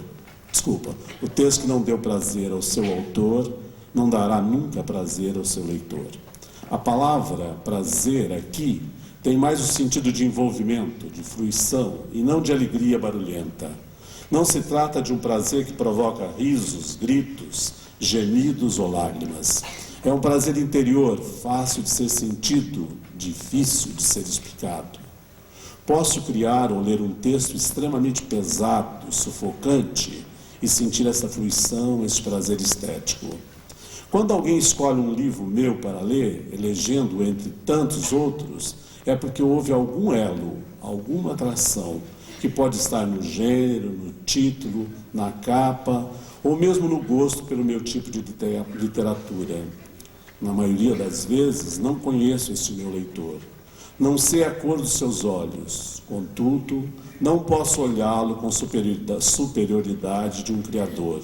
Não posso vê-lo como objeto. Ele é que vai completar o jogo, testar o meu poder inventivo. Ele é um sujeito como eu, tem a mesma importância minha. Durante a leitura, estaremos ligados pelo fio da linguagem literária. Fio fino e frágil, elo que pode perdurar ou se partir no primeiro contato. Quando perdura, atingimos o esperado diálogo. E o prazer literário se multiplica à medida em que o maior número de leitores entram em nossa ciranda. Imagina o texto que crio sendo lido e imaginariamente sendo reescrito por tantas pessoas de vivências, cultura e gostos diferentes. É uma aventura que muito me envaidece e emociona. Imagino o reinado do prazer que se instauraria se nos fosse possível registrar em um poema todos os prazeres dos leitores de um poeta maravilhoso como Drummond, ou Bandeira, ou Cecília, ou Quintana, ou Pessoa. Penso que o meu texto, fruto do meu prazer de criador, vai se tornando outros textos através dos múltiplos prazeres dos meus leitores. Se isso não acontecer com o meu trabalho de escritor, não atingi sucesso no jogo. Não fui um autor com capacidade de encantar. Vamos agora, então, ao saber. Saber, o que significa saber? Olhando o dicionário, podemos descobrir que é estar informado, conhecer, estar a par, compreender ou perceber um fato ou verdade, ser capaz de distinguir ou dizer, ser versado em, capaz de, apto para somar conhecimento, ciência, erudição, ilustração. É prática de vida. A palavra livro se aproxima gráfica e semanticamente da palavra livre. Nada mais livre que o livro. A palavra saber aproxima semântica e etimologicamente da palavra sabor. Nos saberes estão os vários sabores. Nos livros há saberes e sabores. O sabor de um livro técnico, documental ou científico liga-se a um saber mais lógico e conotado e denotado. A função de ensinar, informar e formar busca atingir mais o nosso poder cognitivo. A sua linguagem não é poética ou sensitiva, não vibra, não fere, não tem suores ou vísceras. Só conta o referencial, a objetividade. O homem registra em jornais, em revistas e livros o seu saber, o seu modo de ler o universo com clareza e lógica. As bibliotecas estão repletas de saberes e de sabores para todos os gostos e necessidades. Temos horas de leituras lógicas, hora para o jornal, para a gramática, para o livro científico ou técnico, hora para a leitura que vem nos esclarecer, orientar, questionar e nos mostrar caminhos. Outros são os saberes e os sabores do texto literário. Ele mexe com o nosso eu de forma direta, colocando-nos mais dúvidas, não nos oferece saídas, intriga-nos mais do que nos tranquiliza, mas é capaz de nos deixar mais ricos humanamente. Escrever literatura é experimentar temperos novos para a linguagem já gasta. Tempero o meu texto com toda a minha possibilidade de artesão e artista. Tempero-o buscando o pessoal e o inventivo. Se escrevo para crianças, tenho que buscar o lúdico, o mel, sabendo que não posso açucarar a minha narrativa ou poema, pois ficariam enjoativos. Tenho que colocar para fora o menino que fui e lembrar-me sempre que poesia é brincar com as palavras, como nos ensina José Paulo Paes. Se escrevo para adultos, os sabores mais picantes e menos digestivos serão inevitáveis. Picantes são os sabores do texto erótico. Indigestos são os sabores da violência do mundo. Escrevendo para criança como para adultos, busco o sentimento, não o sentimentalismo. Não bajulo o leitor, não lhe declaro amor, nem lhe faço apelos. Tento envolvê-lo, enredá-lo. como parceiro do meu jogo. Se me exceder nos truques do jogo, no tempero, posso sufocá-lo, perdê-lo. Equilibro-me, corto palavras e frases inúteis, busco a essência. Como vários são os saberes e sabores do texto literário, devo esmerar-me no prato que tenho a oferecer ao meu leitor. Muitos são os bons autores e os frutos dos seus trabalhos. Felizes são os leitores, os convidados para a ceia literária. Só o leitor pode dizer se valeu a pena o autor ter caprichado tanto nos saberes e nos sabores. Por último, fica a última pergunta. O que é poder? Será apenas faculdade de impor obediência, a possibilidade de determinar, de ter autoridade, domínio, influência, força ou mando? Há vários poderes. Quero falar primeiro do poder da leitura, seja ela literária, formativa ou informativa. São essas leituras e linguagens variadas, frutos do saber, que tomam caminhos diferentes. O poder da palavra já foi cantado e decantado por muitos poetas. É preciso, ao ler o mundo, ler as várias linguagens que nos apresentam as várias faces do mundo. Por exemplo, se não sabemos fazer uma leitura ideológica, o poder político poderá nos engolir de forma enganadora. Será o sabor que só satisfaz enquanto estamos iludidos. Muitos, com o poder da palavra, já distorceram a nossa leitura de mundo, sem que tivéssemos voz para reagir. É preciso cuidado com o poder da palavra. É preciso reforçar o nosso poder de leitura. A cultura do autor tem muito a ver com a do leitor, se vivem no mesmo tempo e espaço, se falam a mesma língua. Mesmo com as suas diversidades de cultura e repertório, o meu jeito de ler o mundo está inevitavelmente expresso na minha literatura. Tem dados que se somam aos dados do meu leitor. A linguagem literária é um meio simbólico de ler o mundo e expressar a cultura de uma raça. Se cada autor usa essa linguagem de forma pessoal, acaba questionando ou reforçando o que foi herdado e é comum a toda a raça. É preciso carregar essa leitura de aspectos sociais e políticos para que não seja uma leitura ingênua, mas política da realidade que nos cerca. É preciso distinguir o que Caetano Veloso chama de podres poderes dos poderes positivos. Transmitir o prazer, o saber e o poder da leitura deveria ser função da família, da escola e dos que colocam seu saber intelectual acima dos interesses pessoais. Como criador, brigo pela palavra literária. Sei que a cultura é uma soma de culturas. A vida é uma soma de linguagens. A leitura é uma soma de prazeres, de saberes e de sabores. A descoberta dessa soma é que representa a magia da palavra escrita. Só que, como nos ensina Drummond, é preciso ter a chave. E a chave da leitura é uma conquista pessoal. Muitos poderão nos ajudar a ter acesso aos livros, mas só nós poderemos conquistar o nosso modo de ler o livro e ler o mundo no livro. Para encerrar, quero convidá-los a entrar no meu jogo da fantasia. Quero ler um poema meu que chama O Jogo da Fantasia, que está no livro com o mesmo nome. Se digo a palavra amar, de medo me arrepio. É uma palavra tão pequena, mas se entra em cena, dá um vazio. Mas se num passe de mágica escrevo mar, risco o acento e no momento rabisco um R no final. Fico mudo e muda tudo. É uma pitada de nada, mas a palavra amar se agita e a natureza fica mais bonita e as águas vêm e vão, em sol, em sal, em sol, em cor, no corpo, em festa. Se me canso de nadar, deito na areia e recomeço o jogo. Escrevo mar e um A no começo, e um amar muda tudo devagarinho.